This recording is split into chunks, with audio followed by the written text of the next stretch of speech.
Mi nuera me dijo, «Cállate o lárgate de mi casa». Mi hijo confirmó diciendo, «Solo estorbas en esta casa».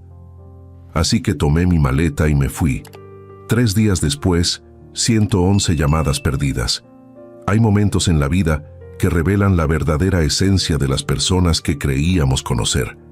Para mí ese momento llegó a los 73 años, cuando mi nuera Carmen me miró fijamente a los ojos y pronunció esas palabras que aún resuenan en mi cabeza. «Cállate o lárgate de mi casa». Lo más doloroso no fueron sus palabras, sino el silencio cómplice de mi hijo Roberto, seguido por ese «solo estorbas en esta casa», que confirmó lo que llevaba meses sospechando. Para ellos, yo no era más que un mueble viejo, incómodo de mover y difícil de esconder. Contuve la humillación que me quemaba por dentro. No respondí, no supliqué, no mostré la devastación que sentía. Simplemente asentí, me levanté de la mesa donde minutos antes compartíamos la cena familiar y subí lentamente las escaleras hacia mi habitación. Cada paso era como plomo, cada respiración un esfuerzo consciente mientras la realidad se asentaba. Mi propio hijo, sangre de mi sangre, me consideraba un estorbo. Esa noche, mientras empacaba meticulosamente mis pertenencias, tomé una decisión que cambiaría nuestras vidas para siempre. No sería una víctima, no mendigaría afecto, no me quedaría donde no era valorado. A mis 73 años, con toda una vida construida desde cero, merecía algo mejor que la indiferencia disfrazada de caridad familiar. Mi nombre es Joaquín Montero Vázquez. Nací en un pequeño pueblo de Michoacán, hijo de un carpintero y una maestra rural. A los 16 años, llegué solo a la Ciudad de México con 200 pesos en el bolsillo y una determinación que asustaba incluso a los capitalinos más curtidos. Comencé como ayudante en una constructora, durmiendo en la bodega de materiales y ahorrando cada peso. Por las noches estudiaba contabilidad en una escuela nocturna para trabajadores. A los 25 años, con conocimientos técnicos y financieros, conseguí un préstamo para comprar maquinaria usada y fundé mi propia empresa, Construcciones Montero. Los primeros años fueron brutalmente difíciles. Trabajaba 18 horas diarias, 7 días a la semana. Dormía junto a las máquinas para protegerlas de robos. Comía lo mínimo necesario para seguir funcionando, pero nunca me quejé, nunca busqué atajos, nunca traicioné mis principios. A los 35, Construcciones Montero era ya una empresa respetable con 50 empleados. A los 45, habíamos expandido operaciones a 3 estados y contábamos con equipos especializados en proyectos residenciales, comerciales e industriales. A los 60, cuando decidí reducir mi participación operativa, el Grupo Montero incluía constructora, inmobiliaria, fábrica de prefabricados y una fundación educativa.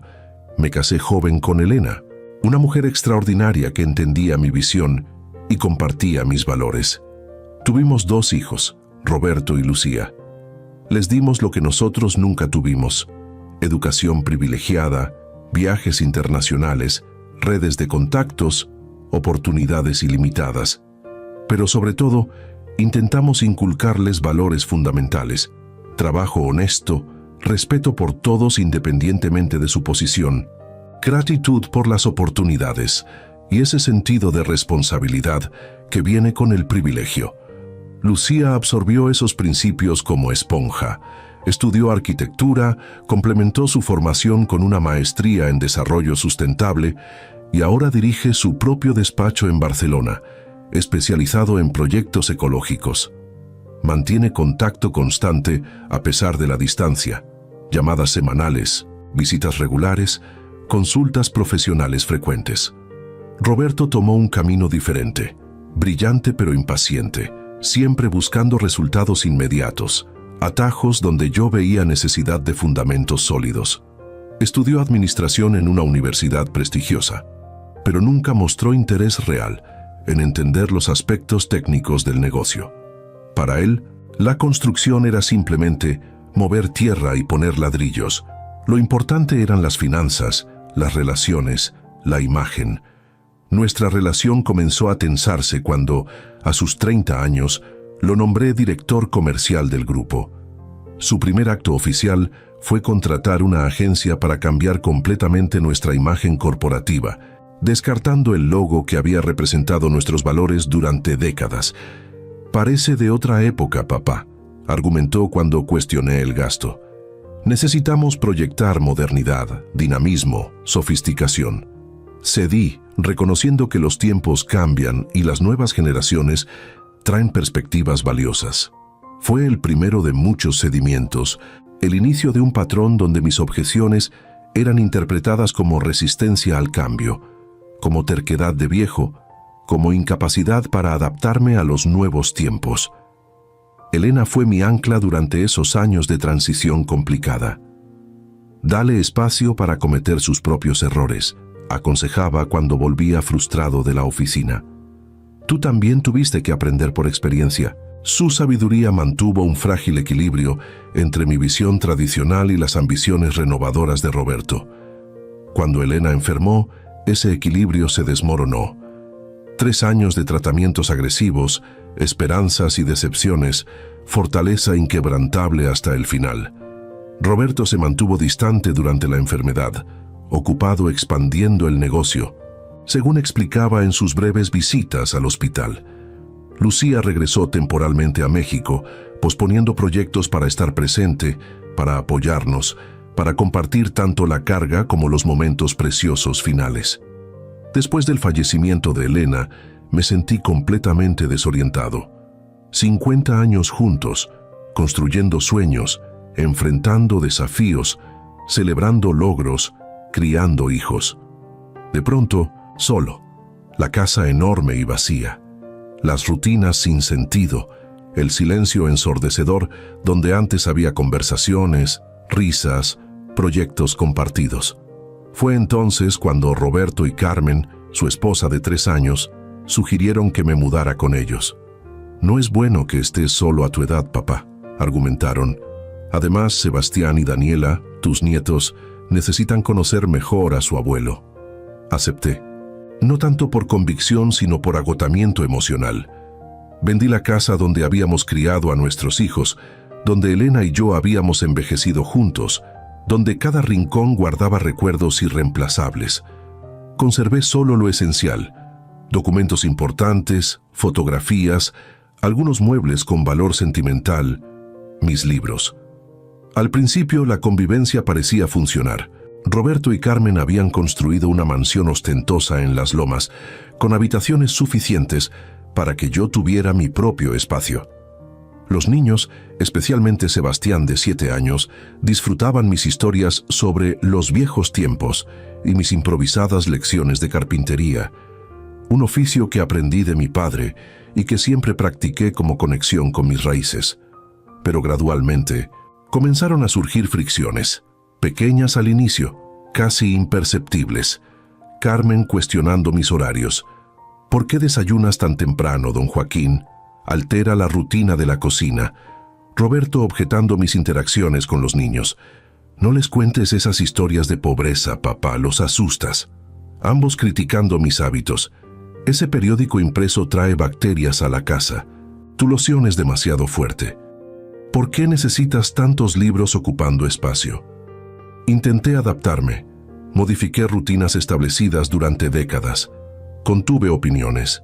Acepté restricciones cada vez más invasivas sobre mi autonomía. Todo por mantener la paz, por no ser una carga, por el bien de mis nietos que se habían convertido en mi mayor alegría. La situación empeoró cuando Roberto enfrentó dificultades empresariales. Un proyecto ambicioso en Cancún, que yo había cuestionado por sus riesgos evidentes, comenzó a presentar problemas serios. Sobrecostos masivos, retrasos significativos, demandas de clientes insatisfechos. El enfoque dinámico e innovador que había defendido tan vehementemente frente a mis advertencias anticuadas estaba mostrando sus deficiencias fundamentales.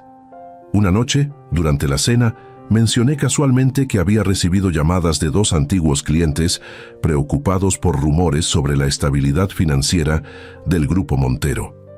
«¿Les has estado hablando de nuestros problemas?», preguntó Roberto, su voz tensándose visiblemente. «Claro que no», respondí. «Ellos me llamaron preocupados. Son amigos de décadas. Simplemente les dije que toda empresa enfrenta desafíos temporales.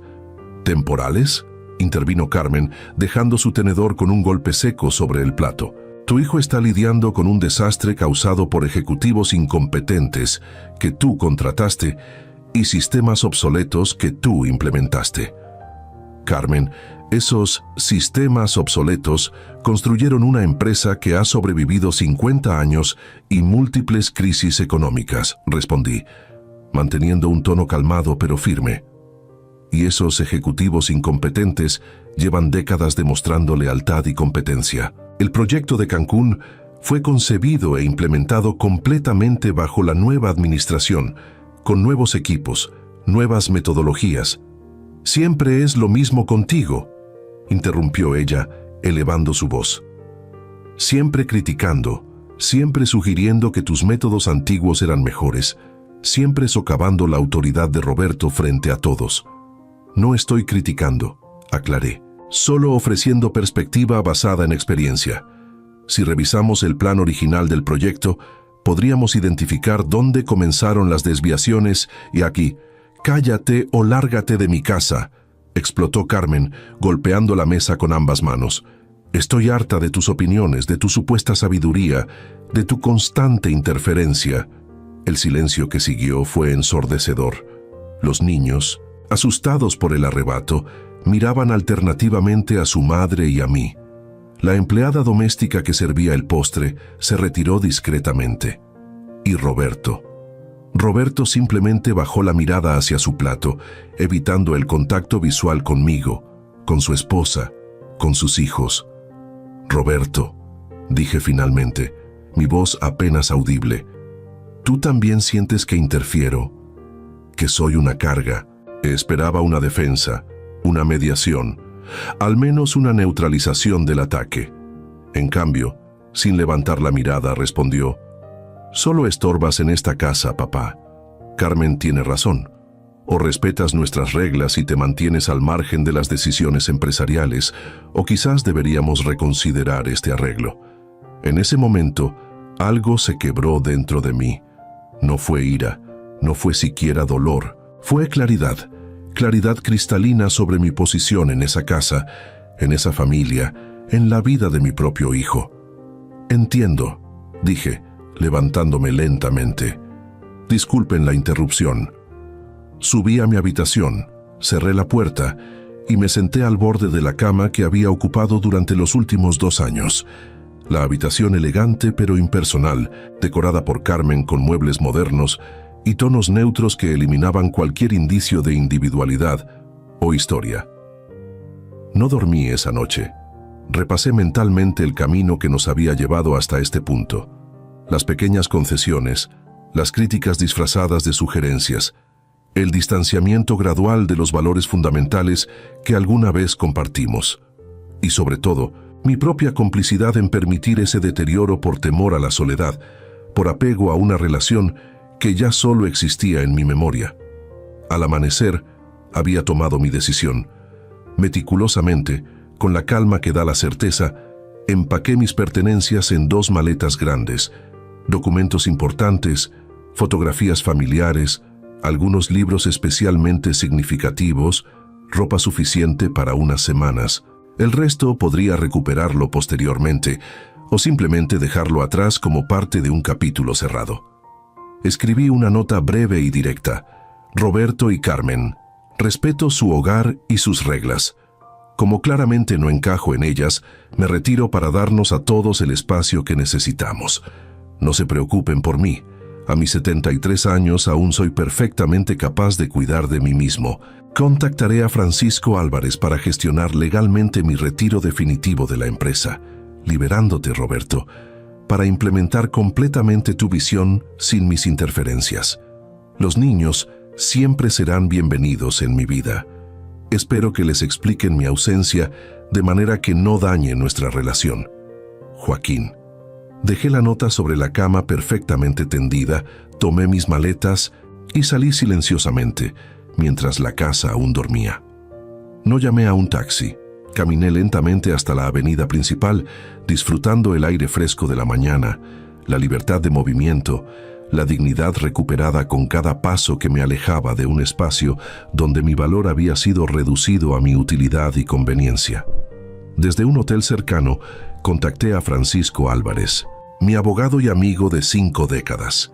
Su reacción inicial fue de incredulidad, luego indignación cuando comprendió completamente la situación. «Joaquín, esto es inaceptable», protestó. «Es tu empresa, tu casa, tu legado.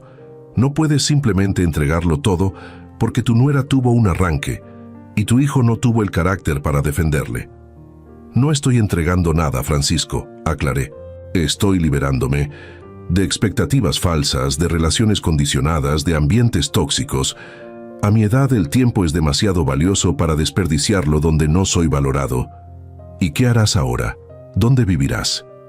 «Temporalmente, aquí en el hotel. Luego ya veremos. Quizás compre un departamento más pequeño. Quizás viaje por un tiempo. Tengo opciones, tengo recursos y, sorprendentemente, tengo energía renovada desde que tomé esta decisión».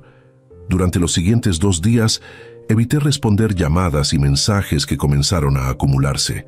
Roberto, obviamente alarmado por mi ausencia y la nota, intentaba contactarme insistentemente. Carmen también, alternando entre mensajes conciliadores y otros sorprendentemente agresivos que confirmaban la sabiduría de mi decisión. Incluso recibí llamadas de ejecutivos de la empresa, claramente instruidos por Roberto para localizarme. El tercer día, mientras desayunaba tranquilamente en el restaurante del hotel, revisando propiedades disponibles en mi tablet, Francisco llegó sin anuncio previo, sentándose frente a mí con expresión grave. «Tienes que revisar tu teléfono, Joaquín», dijo sin preámbulos. «La situación ha evolucionado significativamente». Extraje el dispositivo del bolsillo de mi camisa, donde había permanecido en silencio desde que activé el modo no molestar permanente. La pantalla mostraba 111 llamadas perdidas y 87 mensajes sin leer. «¿Qué podría ser tan urgente?», pregunté, genuinamente intrigado por la insistencia. «El proyecto Cancún colapsó completamente», explicó Francisco, bajando la voz, aunque estábamos relativamente aislados. «Los inversionistas principales retiraron su financiamiento al enterarse de tu salida de la empresa. Los bancos están exigiendo garantías adicionales para mantener las líneas de crédito. 3 clientes corporativos han suspendido contratos pendientes citando incertidumbre directiva». «¿Cómo se enteraron de mi partida?» «Solo tú. Roberto y Carmen lo sabían.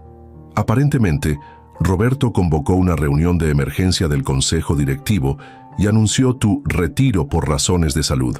Alguien filtró la información a un reportero de El Financiero. Para ayer por la tarde era conocimiento común en el sector». «Interesante», comenté, sintiendo una extraña calma ante noticias que, días atrás, me habrían provocado ansiedad inmediata. Fabricar mi incapacidad para justificar un golpe ejecutivo, eficiente, aunque éticamente cuestionable. «Joaquín, esto es serio», insistió Francisco. «El valor de las acciones del grupo cayó 23% en un día. Hay rumores de intervención bancaria inminente. Roberto está desesperado. Y ahora me necesita», concluí, entendiendo claramente la situación. «No como padre, no como mentor, no como persona. Me necesita como garantía, como figura tranquilizadora para inversionistas, como nombre reconocible para estabilizar la percepción externa».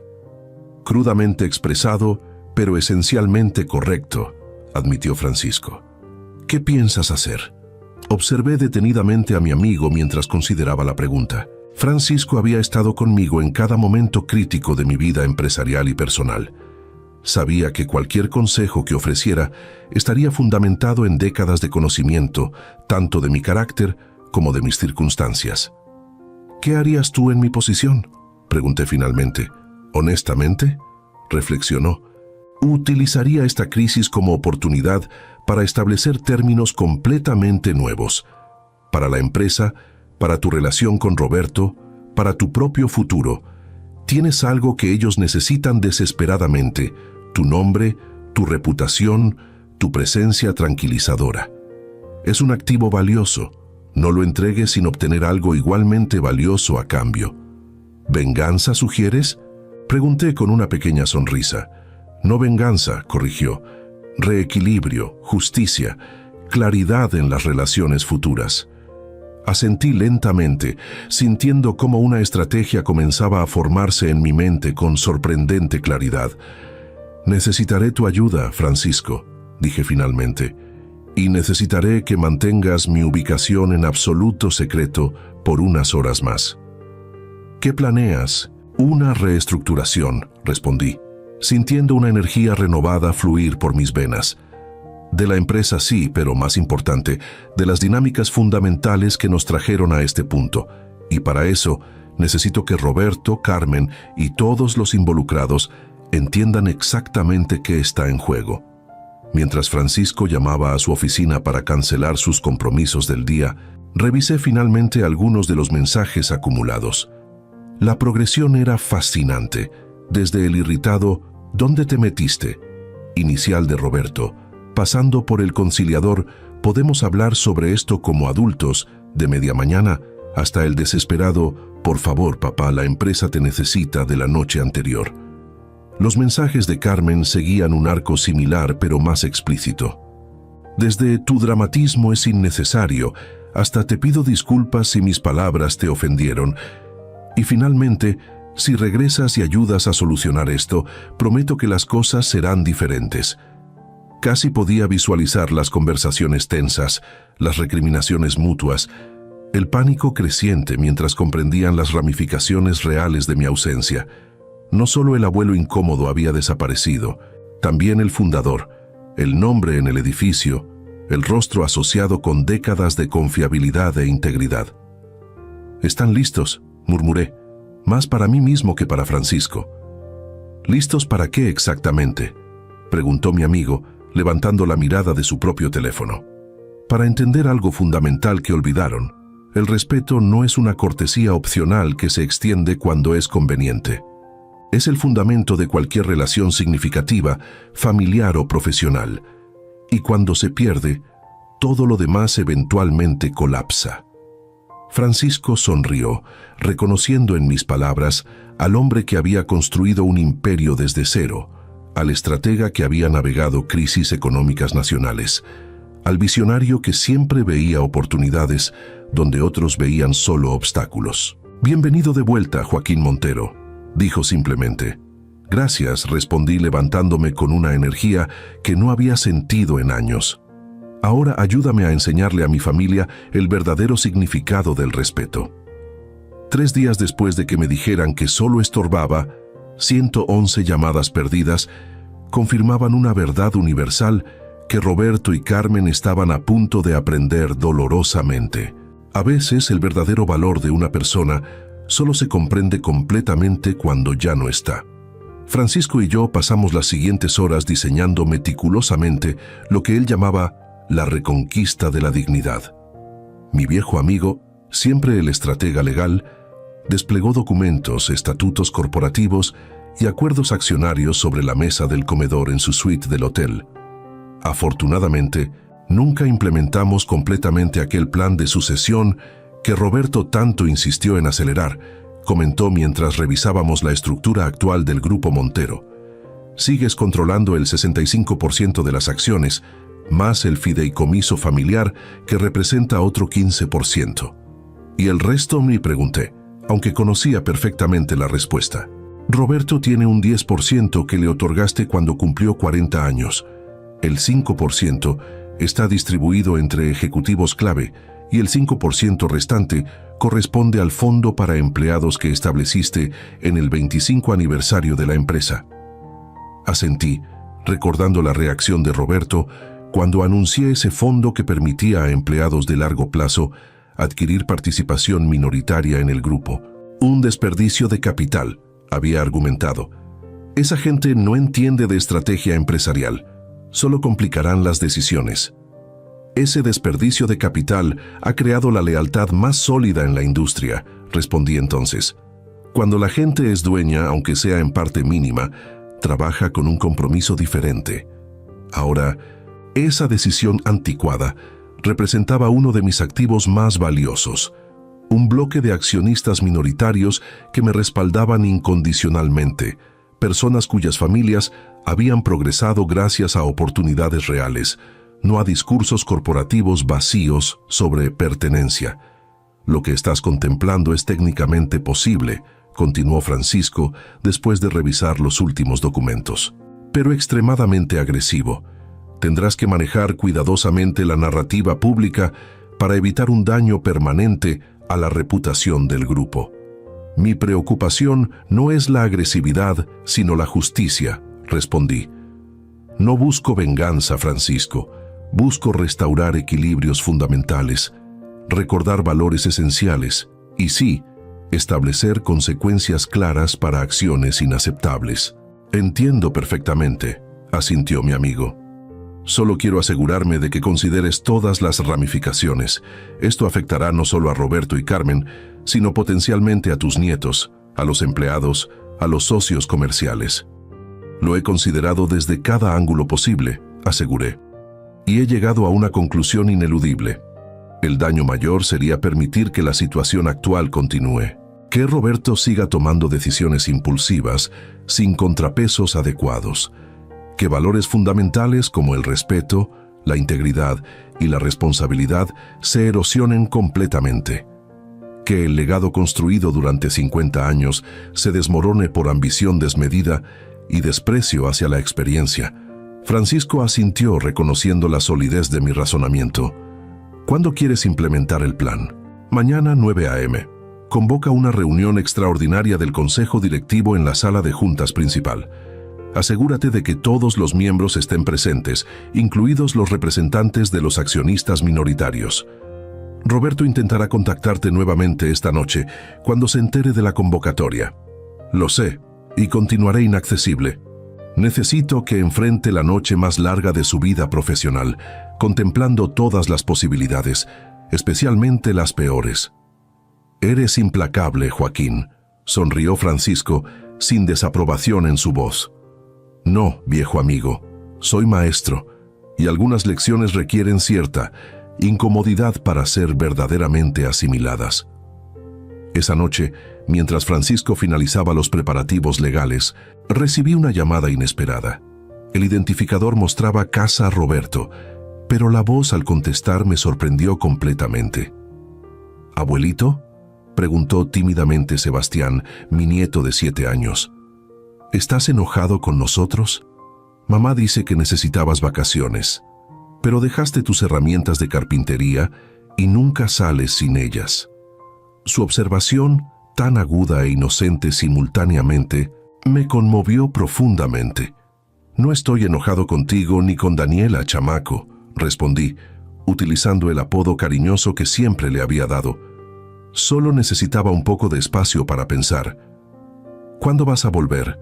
Papá está muy estresado y mamá está llorando mucho. Pronto, Sebastián. Mañana veremos a tu papá. ¿Él sabe que me estás llamando? No. Confesó con esa honestidad absoluta propia de la niñez. Están en el despacho con muchas personas de traje, hablando muy fuerte. Tomé el teléfono de la cocina. Eres muy valiente e inteligente, lo alabé sinceramente. Ahora, necesito que hagas algo importante. Devuelve el teléfono sin que te vean y no menciones nuestra conversación. Será nuestro secreto especial, ¿de acuerdo? Como misión de espías. Exactamente como misión de espías, confirmé, encontrando una sonrisa genuina por primera vez en días. Y mañana, cuando todo se calme, te prometo que hablaremos largo y tendido. Te quiero, abuelito, dijo antes de colgar, dejándome con una mezcla contradictoria de emociones. Ternura por su inocencia, determinación renovada para proteger su futuro y tristeza por la situación que hacía necesario este enfrentamiento familiar. Las palabras de Sebastián confirmaban algo que ya sospechaba. Roberto había convocado una reunión de emergencia con ejecutivos y posiblemente asesores financieros, intentando desarrollar estrategias para la crisis inminente. Probablemente presentando versiones distorsionadas de la situación, quizás incluso sugiriendo mi incapacidad mental o emocional para justificar decisiones unilaterales. A las 7:30 de la mañana siguiente, Francisco pasó a recogerme en su auto personal, evitando deliberadamente el vehículo corporativo que podría ser reconocido. Durante el trayecto hacia las oficinas centrales del Grupo Montero, mantuvimos silencio, cada uno procesando mentalmente los eventos que estaban por desarrollarse. El edificio principal del Grupo Montero, una estructura elegante de 20 pisos en Reforma, había sido diseñado por Elena, combinando funcionalidad moderna con elementos arquitectónicos tradicionales mexicanos. En el vestíbulo, un mural tridimensional representaba la evolución de la empresa, desde una pequeña constructora local hasta un conglomerado diversificado. Siempre me detenía brevemente ante él, recordando cada fase, cada desafío superado, cada visión materializada. Esta vez, sin embargo, caminamos directamente hacia los elevadores, evitando el reconocimiento prematuro. Francisco había coordinado con seguridad para que accediéramos sin anuncio previo. Mi presencia debía ser una sorpresa calculada. ¿Nervioso?, preguntó mientras subíamos al piso ejecutivo. Extrañamente, no, respondí con sinceridad. Solo siento claridad, como cuando estás a punto de tomar una decisión que sabes es absolutamente correcta, aunque sea difícil. Las puertas del elevador se abrieron directamente al pasillo de sala de juntas. Podía escuchar voces agitadas desde el interior, la inconfundible tensión de personas enfrentando una crisis sin líder claro. «Espera aquí», indicó Francisco, entrando primero para asegurar que todos los convocados estuvieran presentes. Momentos después, regresó con un asentimiento breve. «Están todos. Roberto está intentando convencerlos de aprobar una reestructuración de emergencia que esencialmente consolidaría su control operativo completo». «Perfecto», respondí, ajustando mi corbata, la misma que había usado el día que inauguramos este edificio. «Es hora de restaurar el orden». Cuando entré a la sala de juntas, el efecto fue inmediato y dramático. Las conversaciones cesaron abruptamente. Rostros giraron hacia mí con expresiones que transitaban de la sorpresa a la confusión, al alivio, y en el caso de Roberto, al pánico mal disimulado. «Buenos días a todos», saludé con voz firme mientras caminaba hacia la cabecera de la mesa, el lugar que había ocupado durante décadas antes de cederlo simbólicamente a Roberto 2 años atrás. Lamento la confusión reciente sobre mi paradero y estado. Como pueden ver, estoy perfectamente bien. «Papá». Roberto se levantó precipitadamente, intentando controlar la situación. «Qué alivio verte. Estábamos preocupadísimos. Intenté contactarte docenas de veces. 111 veces para ser exactos», corregí mientras tomaba asiento. «Más 87 mensajes que he leído cuidadosamente. Deberíamos hablar en privado primero», sugirió mirando nerviosamente a los demás asistentes. «Hay muchos asuntos familiares que... No hay nada familiar que no pueda discutirse frente a este consejo», interrumpí con calma. «Después de todo, según los estatutos que tú mismo propusiste modificar el año pasado, este consejo tiene la responsabilidad fiduciaria de velar por los mejores intereses de todos los accionistas, incluidos los minoritarios». Miré alrededor de la mesa, reconociendo caras familiares. Ramiro Valenzuela, director financiero con 30 años en la empresa; Isabel Moreno, directora legal; Jorge Sandoval, director de operaciones, y otros 6 miembros con trayectorias igualmente sólidas. En el extremo opuesto, una mujer joven que no reconocí inmediatamente. «¿Y usted es...?» pregunté directamente. «Alejandra Guzmán, señor. Represento al Fondo de Empleados Accionistas». Asentí con aprobación. «Bienvenida, licenciada Guzmán. Su presencia es particularmente importante hoy». Roberto permanecía de pie, claramente descolocado por el giro de los acontecimientos. «Papá, estábamos discutiendo medidas urgentes para estabilizar la situación del proyecto Cancún, que ha presentado algunos desafíos inesperados». «¿Desafíos inesperados?», repetí, permitiendo que mi escepticismo fuera evidente. Interesante descripción para un proyecto que excedió su presupuesto en 140%. que acumula 7 meses de retraso y que actualmente enfrenta 3 demandas por incumplimiento contractual. Un silencio incómodo se instaló en la sala. Varios consejeros intercambiaron miradas sorprendidas, sugiriendo que no habían sido completamente informados sobre la magnitud de los problemas. Los detalles específicos son complejos, intentó explicar Roberto, recuperando parte de su compostura. El punto relevante es que necesitamos reestructurar temporalmente nuestras líneas de financiamiento para cubrir un agujero financiero que tú mismo creaste, ignorando advertencias específicas sobre los riesgos del proyecto, completé. Un proyecto que fue aprobado con información incompleta presentada a este consejo, según he podido verificar en las actas correspondientes. Eso es una acusación muy seria, protestó, su rostro enrojeciendo. No es una acusación, hijo, es una constatación documentada. Francisco, por favor. Mi abogado distribuyó carpetas a cada miembro del consejo. Lo que tienen frente a ustedes es un análisis forense completo del proyecto Cancún, desde su concepción hasta su estado actual. Incluye las evaluaciones originales que fueron omitidas de la presentación al consejo, comunicaciones internas advirtiendo sobre riesgos críticos y documentación de decisiones unilaterales que contravienen directamente las políticas de gobernanza del grupo. La tensión en la sala era palpable mientras los consejeros revisaban el contenido de las carpetas. Isabel Moreno, siempre meticulosa, fue la primera en levantar la mirada, su expresión profesionalmente neutral, pero sus ojos revelando preocupación profunda. Esto es extremadamente problemático desde una perspectiva de gobernanza corporativa, comentó.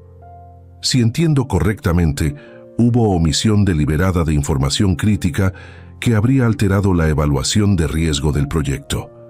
Exactamente, confirmó Francisco, lo que constituye una violación directa de los deberes fiduciarios del director general hacia el consejo y los accionistas. Roberto, ahora visiblemente nervioso, intentó recuperar control de la narrativa. Estamos desviándonos del propósito de esta reunión. La prioridad ahora es aprobar las medidas de emergencia para estabilizar el proyecto y proteger la reputación del grupo. Al contrario, respondí con calma imperturbable. Estamos finalmente abordando el verdadero problema, un patrón de decisiones impulsivas, falta de transparencia y desprecio por estructuras de control establecidas precisamente para prevenir situaciones como la actual. Me levanté lentamente sintiendo todas las miradas fijas en mí. Señores consejeros, no los convoqué para asignar culpas o revivir conflictos pasados. Los convoqué para resolver definitivamente una crisis que amenaza no solo un proyecto específico, sino los fundamentos mismos de esta organización. Caminé lentamente alrededor de la mesa mientras continuaba. El Grupo Montero se construyó sobre principios inmutables: integridad absoluta, excelencia técnica, responsabilidad personal y respeto profundo por cada persona involucrada en nuestras operaciones, desde el albañil más reciente hasta el ejecutivo más veterano. Me detuve junto a la silla de Roberto, quien permanecía sentado, mirada fija en la carpeta frente a él. Durante los últimos años, he observado con preocupación creciente cómo estos principios se erosionaban gradualmente, reemplazados por una visión que prioriza apariencias sobre sustancia, resultados inmediatos sobre sostenibilidad y ambiciones personales sobre responsabilidad colectiva. Intenté abordar estas desviaciones con paciencia y respeto, confiando en que la experiencia eventualmente traería sabiduría. Permití errores como parte necesaria del aprendizaje. Cedí espacios esperando que la responsabilidad forjara carácter. Me dirigí nuevamente hacia la cabecera de la mesa. Sin embargo, cuando el respeto mutuo desaparece, cuando las consideraciones familiares se utilizan como escudo contra la responsabilidad profesional, cuando se me dice explícitamente que solo estorbo en decisiones sobre el futuro de lo que construí durante 50 años, se hace necesaria una corrección fundamental. Roberto finalmente levantó la mirada, su expresión una mezcla de vergüenza y aprensión. Papá, esas palabras fueron dichas en un momento de estrés. No reflejan lo que realmente. Las palabras revelan lo que verdaderamente pensamos cuando las defensas caen, hijo, interrumpí suavemente. Y no fueron solo palabras. Fueron la culminación de un patrón consistente de comportamiento que ha puesto en riesgo mucho más que mis sentimientos personales. Me volví hacia el consejo. He preparado un plan comprensivo para resolver la crisis actual y prevenir situaciones similares en el futuro. Francisco, por favor. Mi abogado distribuyó un segundo conjunto de documentos, estos considerablemente más extensos que los primeros. Lo que tienen ante ustedes es una reestructuración completa del Grupo Montero, expliqué. Incluye, primero, la creación de un fideicomiso independiente que controlará el 80% de las acciones, con gobernanza profesional y criterios estrictos de desempeño. Segundo, un plan financiero para estabilizar el proyecto Cancún, incluyendo inyección de capital personal de mi patrimonio separado del grupo. Tercero, una redefinición de roles ejecutivos basada estrictamente en competencias demostradas, no en relaciones familiares. Mientras los consejeros revisaban los documentos con evidente interés y aprobación, Roberto palideció visiblemente. Esto es un golpe corporativo, protestó, aunque su voz carecía de la convicción necesaria para hacer la acusación creíble. No, hijo, es una intervención necesaria. Como fundador y accionista mayoritario, tengo no solo el derecho, sino la responsabilidad de proteger esta empresa cuando enfrenta amenazas existenciales. Y la mayor amenaza actual no es financiera ni operativa, es una crisis de liderazgo y valores fundamentales. Ramiro Valenzuela, siempre el pragmático financiero, levantó la mano. Don Joaquín, revisando estos números, su plan de rescate para Cancún implica una aportación personal significativa. ¿Está seguro de querer comprometer esos recursos? Completamente seguro, confirmé. El error fue nuestro, mío por permitir que el proyecto avanzara sin controles adecuados, y de la dirección actual por implementarlo deficientemente. No permitiré que clientes, empleados o socios sufran consecuencias indebidas. Isabel Moreno intervino. Legalmente, la reestructuración propuesta es impecable y podría implementarse inmediatamente con la aprobación de este consejo. Sin embargo, ¿sí, licenciada?, la animé a continuar. Me preocupan las implicaciones para la confianza pública. Un cambio tan dramático, especialmente considerando los rumores recientes sobre su ausencia, podría generar especulación sobre inestabilidad interna. Una preocupación válida, reconocí. Por eso el plan incluye una estrategia de comunicación clara. No ocultaremos que enfrentamos desafíos significativos. Tampoco pretenderemos que no ha habido errores de juicio, pero demostraremos con acciones concretas nuestro compromiso con la transparencia y la responsabilidad. Me volví hacia Alejandra Guzmán, la representante de los empleados accionistas. Licenciada, su opinión es particularmente importante. ¿Cómo cree que los empleados percibirán estos cambios? La joven abogada consideró cuidadosamente su respuesta. Basándome en conversaciones recientes, creo que recibirán positivamente el retorno a los valores tradicionales del grupo. Ha habido inquietud creciente sobre la dirección de la empresa en los últimos 2 años. ¿Qué tipo de inquietud específicamente?, presioné, consciente de que Roberto escuchaba atentamente. Preocupación sobre decisiones aparentemente impulsivas, frustración por la falta de consulta en cambios operativos significativos y, honestamente, nostalgia por el estilo de liderazgo previo que combinaba ambición con principios claros. Sus palabras cayeron como piedras en un estanque quieto, creando ondas de reconocimiento en los rostros alrededor de la mesa. No era solo mi percepción. La transformación bajo el liderazgo de Roberto había generado inquietud generalizada, aunque pocos se atrevían a expresarla abiertamente. Agradezco su honestidad, respondí, y prometo que bajo la nueva estructura, las voces de todos los accionistas, especialmente aquellos que han contribuido con décadas de trabajo al éxito del grupo, serán escuchadas y respetadas. Jorge Sandoval, siempre el ingeniero práctico, levantó la mano. Don Joaquín, revisando esta propuesta, no veo claramente definido el rol futuro de don Roberto. ¿Podría clarificar eso? Todas las miradas giraron hacia mí, especialmente la de mi hijo, cuya expresión fluctuaba entre aprehensión y esperanza contenida. El futuro rol de Roberto dependerá enteramente de él, respondí, mirándolo directamente. El plan contempla dos posibilidades. Puede aceptar una posición recalibrada como director de desarrollo comercial, reportando al nuevo director general que este consejo designará. Esta posición reconoce sus fortalezas reales en relaciones y negociación, mientras establece contrapesos necesarios para sus áreas de oportunidad. Alternativamente, continué, puede optar por separarse completamente del grupo, recibiendo una compensación justa por sus acciones actuales, calculada según valoración independiente precrisis. El silencio que siguió fue denso, cargado de implicaciones. Roberto parecía genuinamente impactado, como si hasta este momento no hubiera comprendido completamente las ramificaciones de la situación que él mismo había ayudado a crear.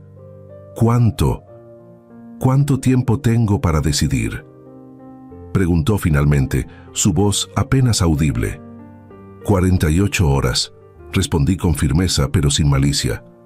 El plan de estabilización debe implementarse inmediatamente, pero he insistido en dejar esta decisión personal para ti, reconociendo su importancia trascendental. Me dirigí nuevamente al consejo. Señores, les pido que revisen detalladamente estos documentos y luego votemos sobre su implementación. Francisco permanecerá disponible para responder cualquier pregunta técnica o legal. Mientras deliberan, concluí, tendré una conversación privada con mi hijo, con su permiso. Con asentimientos generalizados, indiqué a Roberto que me siguiera a mi antigua oficina, un espacio que había mantenido, pero raramente utilizaba desde su nombramiento como director general. Al entrar, la familiaridad del lugar, los mismos muebles sobrios, las fotografías de proyectos emblemáticos, el discreto altar con una foto de Elena, pareció relajar ligeramente la tensión en sus hombros. «Siéntate, hijo», indiqué, señalando el sofá donde habíamos tenido tantas conversaciones significativas a lo largo de los años. Durante unos momentos, simplemente nos miramos, padre e hijo, separados por más que los 2 metros de distancia física entre nosotros. Separados por visiones divergentes, expectativas incumplidas, palabras hirientes, respeto erosionado. «¿Por qué no me dijiste directamente lo que pensabas?», preguntó finalmente rompiendo el silencio. «¿Por qué desaparecer así, crear esta crisis pública, avergonzarme frente al consejo?» «Te lo dije directamente, Roberto, muchas veces, durante años, con paciencia, con respeto, con sugerencias constructivas en lugar de críticas demoledoras. Pero no escuchabas, o peor aún, escuchabas pero descartabas mi perspectiva como obsoleta, anticuada, irrelevante para los nuevos tiempos. Eso no justifica esta emboscada corporativa», protestó, aunque con menos convicción que antes. «No es una emboscada, hijo. Es una intervención necesaria cuando todas las alternativas menos drásticas han fallado. ¿Recuerdas lo que siempre te decía sobre la construcción de cimientos?» Una sombra de reconocimiento cruzó su rostro. «Que puedes disimular defectos en los acabados, pero nunca en los cimientos, porque eventualmente toda la estructura colapsará». Exactamente, el respeto mutuo, la comunicación honesta, la responsabilidad personal. Esos son los cimientos de cualquier relación significativa, familiar o profesional. Cuando permitiste que Carmen me echara de lo que llamabas tu casa, cuando confirmaste que solo estorbaba, no estabas simplemente teniendo un arrebato emocional. Estabas revelando una fractura fundamental en nuestros cimientos relacionales. «Estaba estresado, papá», intentó explicar. El proyecto Cancún consumiéndose en problemas, los bancos presionando, Carmen insistiendo en mantener cierto estilo de vida. Me sentía atrapado, y tus constantes sugerencias sobre cómo lo habrías hecho diferente no ayudaban. Entiendo perfectamente la presión, hijo. La he experimentado durante décadas, enfrentando crisis económicas nacionales, devaluaciones devastadoras, cambios regulatorios abruptos. Precisamente por eso, intentaba compartir perspectiva, no para criticarte, sino para ofrecerte herramientas forjadas en experiencias similares. Me levanté y caminé hacia la ventana, contemplando el horizonte urbano de la ciudad que había visto crecer a la par de nuestra empresa. Lo que me resulta más doloroso, continué, es que permitiste que la influencia de Carmen alterara no solo tu visión del negocio, sino tu conexión con los valores fundamentales que intenté inculcarte desde niño. No es justo culpar a Carmen por decisiones que yo tomé, respondió, mostrando un atisbo de la integridad que esperaba aún existiera dentro de él. Tienes razón, y te respeto por asumir esa responsabilidad, reconocí, volviéndome hacia él. Sin embargo, es innegable que su visión materialista, su obsesión con apariencias, su desprecio apenas disimulado hacia principios que ella considera limitantes, han tenido un impacto profundo en tus propias prioridades y decisiones. Roberto permaneció silencioso, su mirada fija en el suelo, procesando visiblemente mis palabras. Sebastián me llamó anoche, comenté, cambiando ligeramente el tema. Su cabeza se levantó abruptamente. Sebastián, ¿cómo? Es un niño inteligente y observador. Notó que había dejado mis herramientas de carpintería, algo que nunca haría voluntariamente. Cuestionó la narrativa de vacaciones repentinas que aparentemente le habían proporcionado. Una pequeña sonrisa involuntaria apareció en su rostro. Siempre ha sido demasiado perspicaz para su edad. Me preguntó directamente si estaba enojado, si iba a volver. La preocupación en su voz. Me detuve, controlando la emoción que amenazaba con desbordarme. Esos niños merecen crecer en un ambiente donde el respeto no sea negociable, donde la integridad no sea opcional, donde las palabras y acciones se alineen consistentemente. Me senté nuevamente, esta vez más cerca de él. Roberto, independientemente de lo que decidas profesionalmente, necesitamos reconstruir nuestra relación personal sobre bases más honestas. No podemos volver atrás, pretendiendo que ciertas palabras no fueron pronunciadas o que ciertas acciones no ocurrieron, pero podemos avanzar con mayor claridad sobre expectativas, límites y valores no negociables. ¿Y si elijo separarme del grupo?, preguntó, su voz mezclando desafío y vulnerabilidad. ¿Si rechazo completamente tu intervención y tu reestructuración? Entonces recibirás una compensación justa por tus acciones, más recursos adicionales, para establecerte independientemente si así lo deseas. Seguirás siendo mi hijo, tendrás acceso a tus hijos, y con el tiempo, quizás podamos reconstruir una relación basada en respeto mutuo genuino, no en dependencia económica o expectativas profesionales. Y Carmen, sé que es parte central de este conflicto, aunque intentas minimizarlo. Tu relación con Carmen es tu decisión personal. No me corresponde juzgarla ni interferir. Solo puedo establecer mis propios límites. No aceptaré nuevamente faltas de respeto, manipulaciones emocionales o intentos de aislarme de mis nietos. Un golpe suave en la puerta interrumpió nuestra conversación. Francisco asomó la cabeza, su expresión revelando buenas noticias. El consejo ha votado unánimemente a favor del plan, informó. Están listos para proceder con la implementación inmediata, pendiente solo de tu decisión personal, Roberto.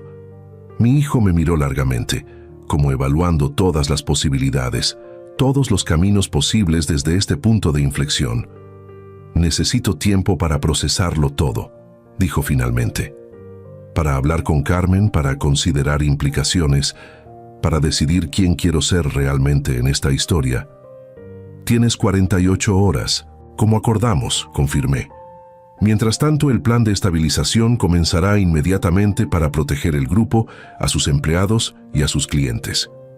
Me levanté, señalando que nuestra conversación privada había concluido por el momento. Mientras caminábamos de regreso hacia la sala de juntas, Roberto se detuvo brevemente. ¿Volverás a casa? ¿Los niños te extrañan?, preguntó, un destello de genuina preocupación en su voz. No a esa casa, hijo. Ese capítulo está cerrado. pero estaré disponible para Sebastián y Daniela siempre que me necesiten, y para ti también, cuando estés listo para una relación basada en respeto mutuo, no en conveniencia o apariencias.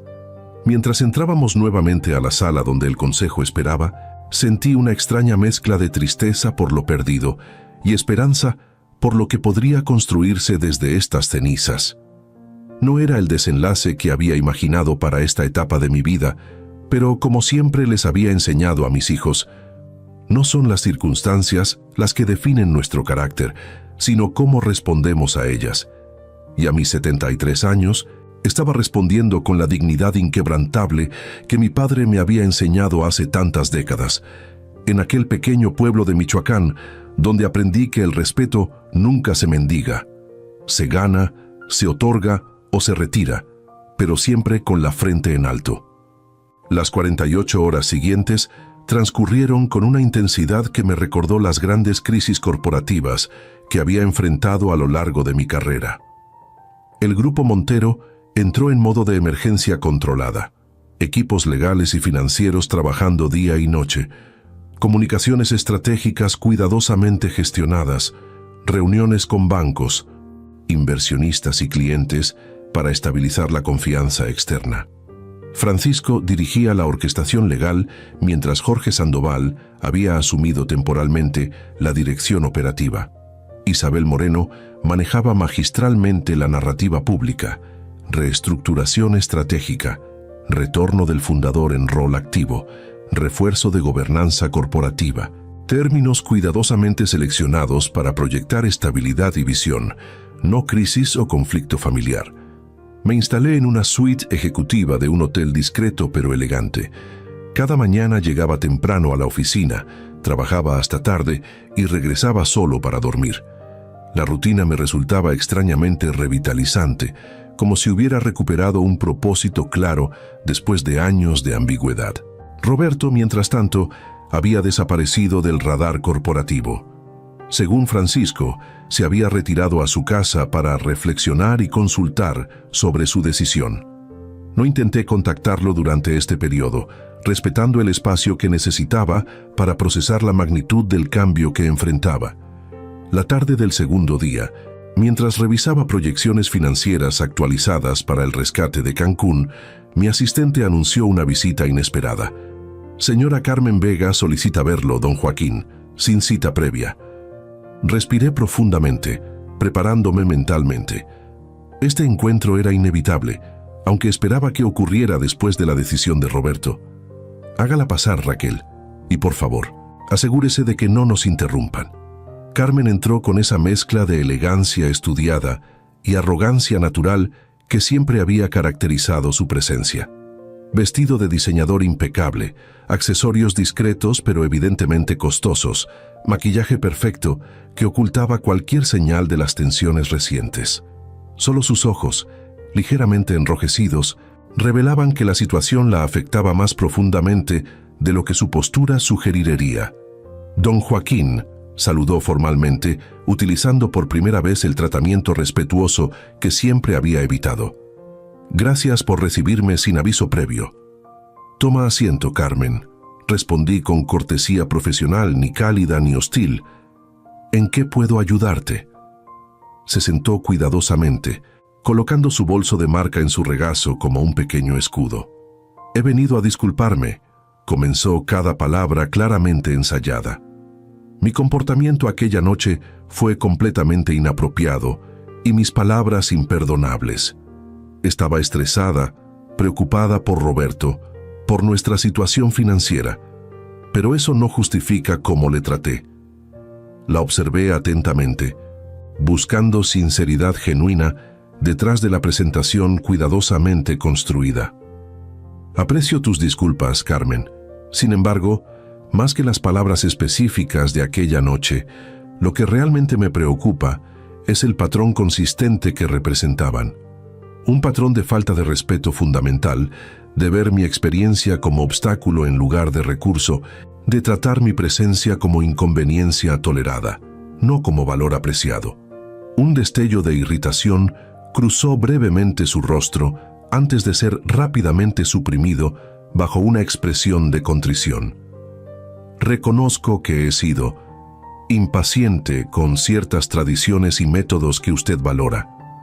Quizás he empujado demasiado rápido por cambios que consideraba necesarios para la modernización del grupo y nuestra posición social.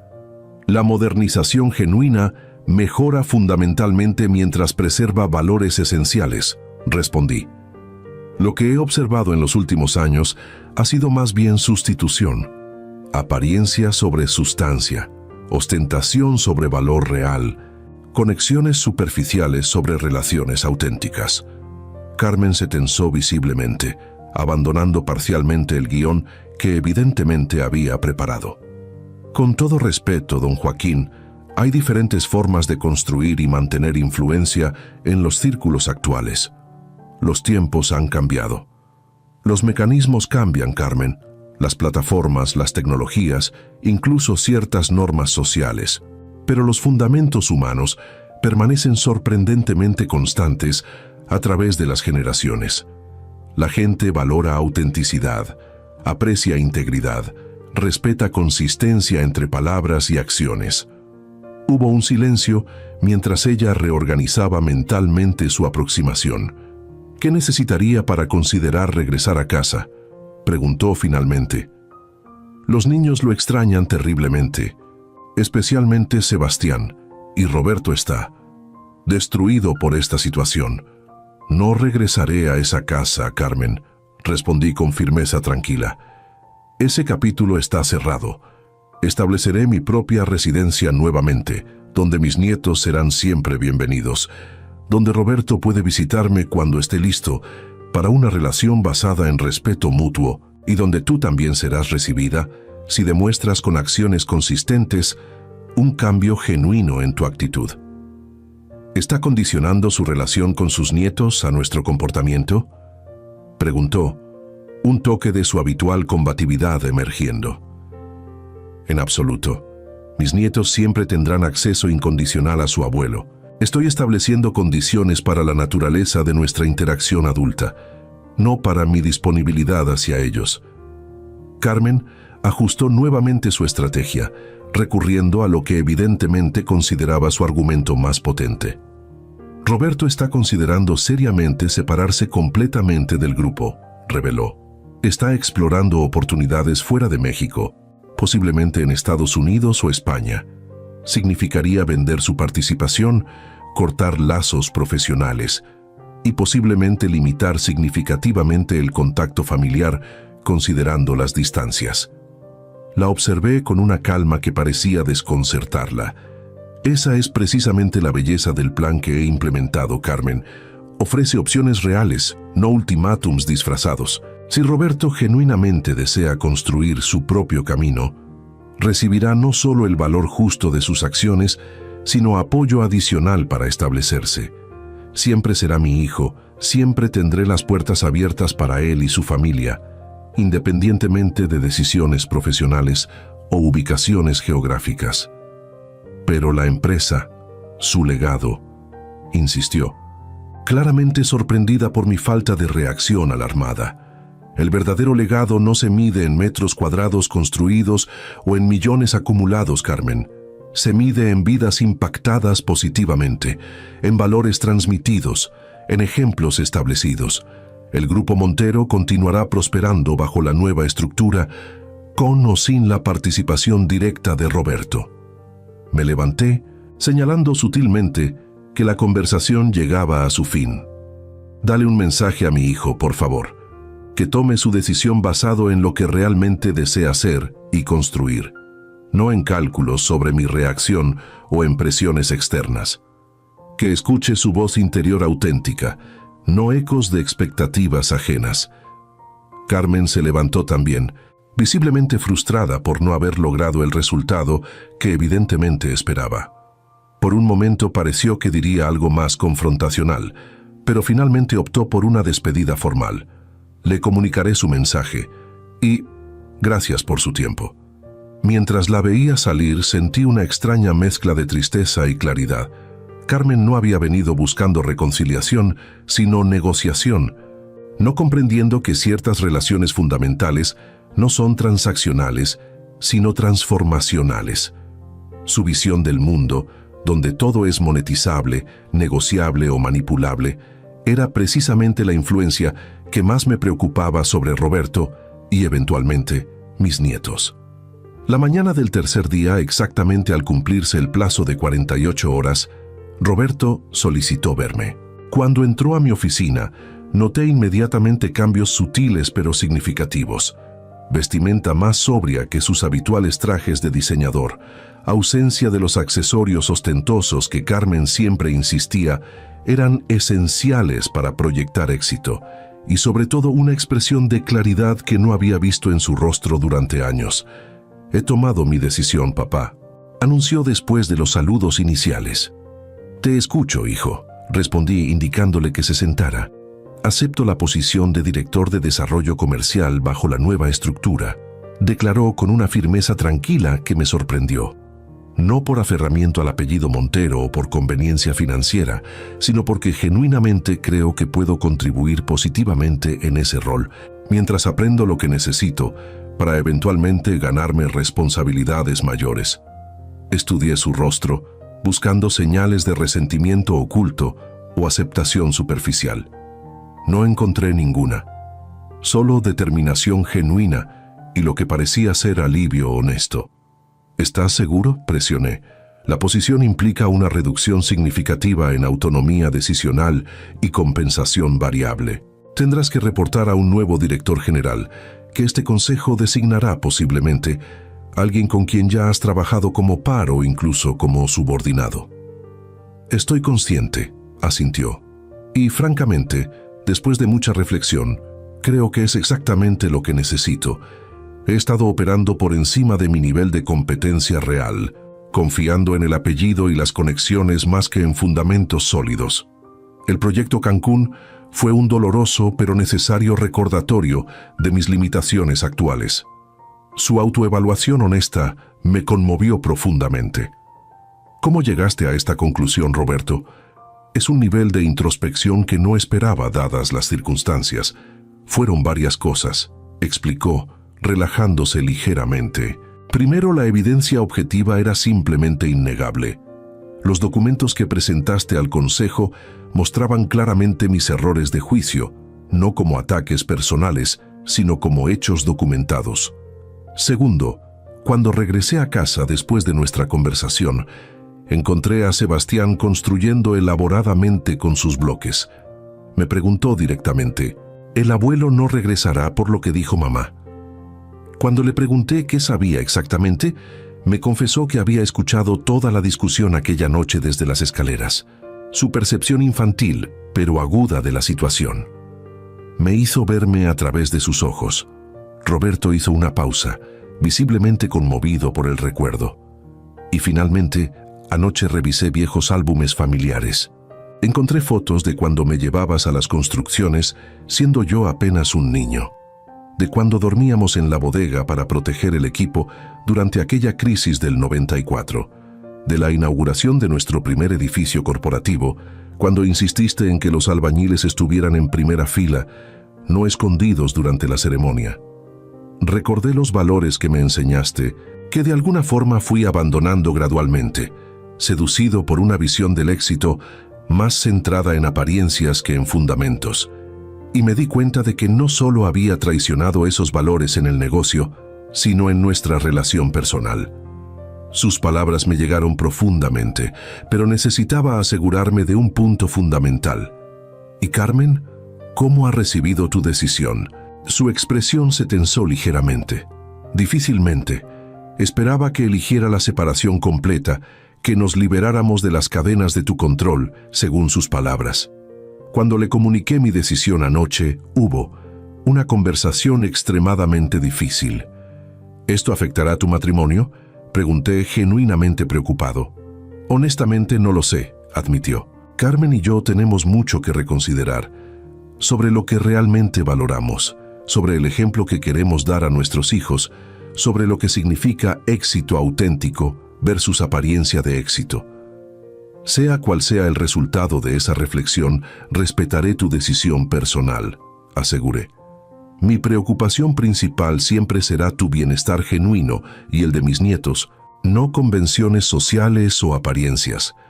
Lo sé, papá, sonrió ligeramente.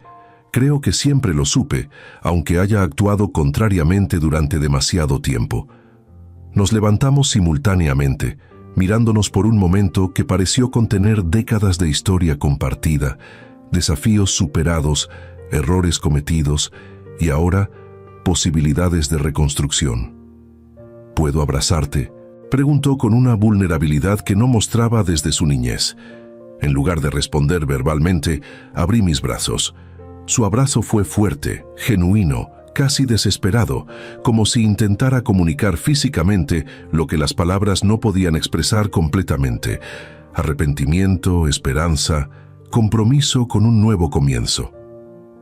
«Bienvenido de vuelta, hijo», murmuré, no al puesto o al título, sino a los valores fundamentales que definen quiénes somos realmente. Los 6 meses siguientes transformaron el Grupo Montero de maneras que ni siquiera yo habría anticipado completamente.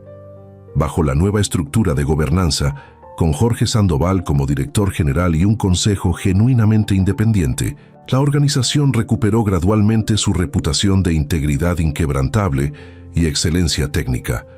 El proyecto Cancún, después de una reestructuración dolorosa pero necesaria, comenzó a estabilizarse. No sería el desarrollo ultra exclusivo que Roberto y Carmen habían imaginado, pero se convertiría en un complejo financieramente sólido, ambientalmente responsable y técnicamente impecable. Las demandas iniciales se resolvieron mediante negociaciones transparentes y compensaciones justas donde correspondía. Roberto, en su rol recalibrado, floreció sorprendentemente.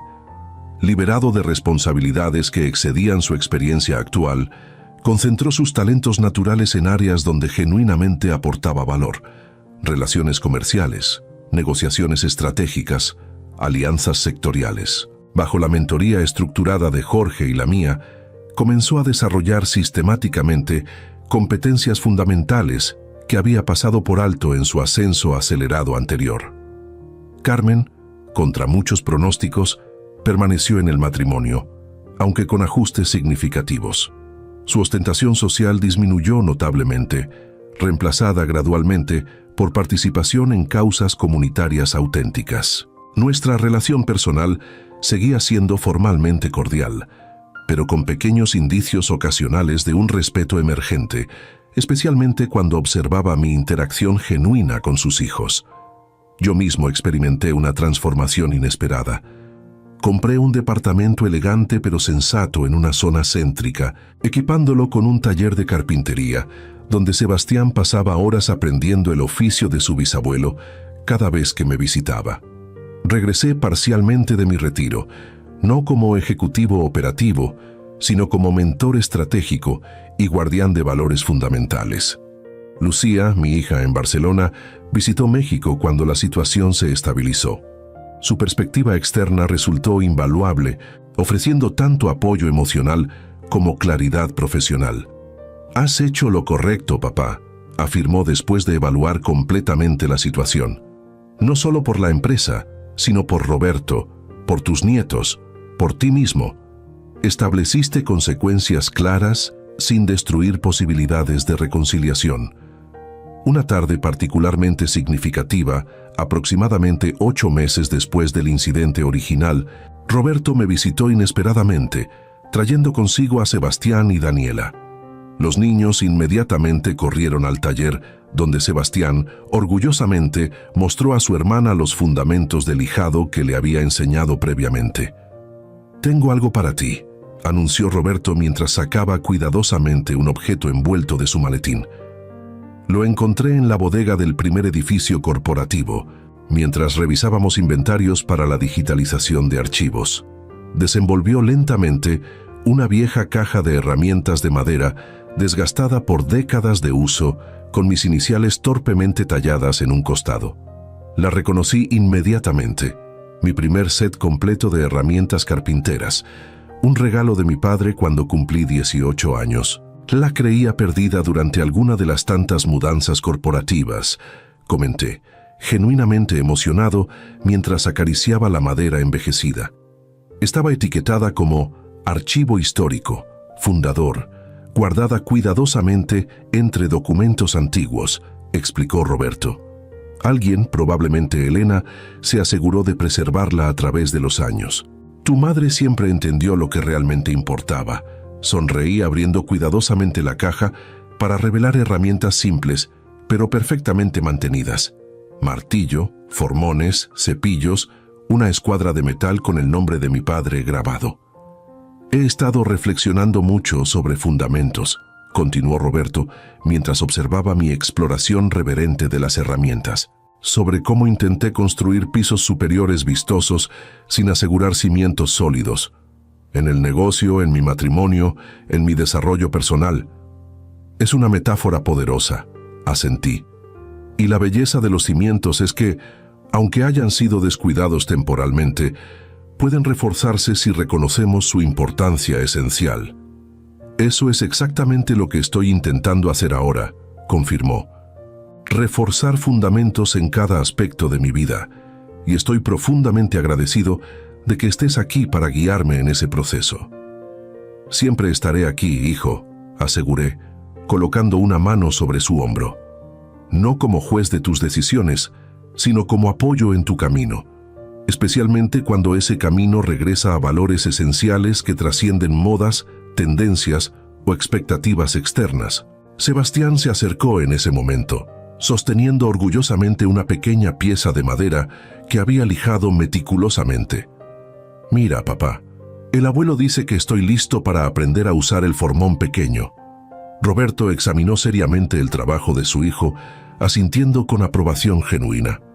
Excelente trabajo, campeón. Recuerda lo que siempre dice el abuelo. La paciencia es la herramienta más importante en cualquier oficio. El intercambio, aparentemente simple, contenía capas de significado que me conmovieron profundamente. Roberto no solo citaba una de mis máximas favoritas, sino que validaba activamente mi rol como transmisor de conocimiento valioso, reconectando así 3 generaciones de Montero en valores compartidos. Esa noche, después de que se marcharan, permanecí en mi taller, contemplando la vieja caja de herramientas junto a las nuevas que utilizaba con Sebastián.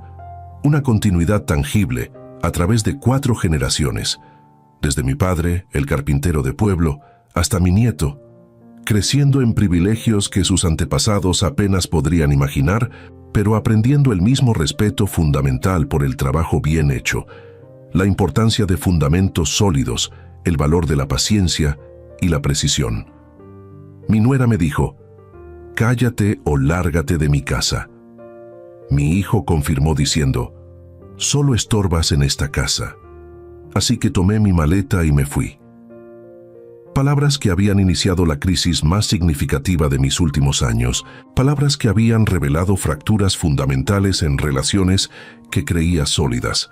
Pero ahora, contemplando el camino recorrido desde aquel momento doloroso, comprendía que aquellas palabras hirientes habían sido, paradójicamente, un regalo.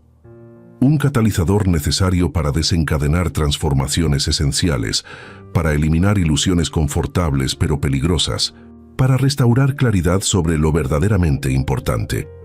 A mis 73 años, había redescubierto una verdad fundamental que siempre había sabido pero temporalmente olvidado. El respeto genuino no se mendiga ni se exige, se cultiva consistentemente mediante acciones alineadas con valores claros. Y cuando ese respeto se pierde o se daña, su reconstrucción requiere no solo palabras arrepentidas, sino demostraciones concretas, consistentes y sostenidas en el tiempo. «Cállate o lárgate de mi casa», había gritado mi nuera, y me quedé en silencio para luego marcharme. Pero 3 días después, con 111 llamadas perdidas, comenzó un proceso de transformación que eventualmente beneficiaría a todos los involucrados, recordándonos que a veces el acto más digno no es aferrarse a situaciones tóxicas por miedo o conveniencia, sino establecer límites claros con amor firme. Y en ese establecimiento de límites, encontré no el fin de relaciones valiosas, sino el comienzo de su auténtica reconstrucción, fundamentada ya no en dependencia económica o expectativas superficiales, sino en respeto mutuo genuino y valores compartidos que trascienden generaciones.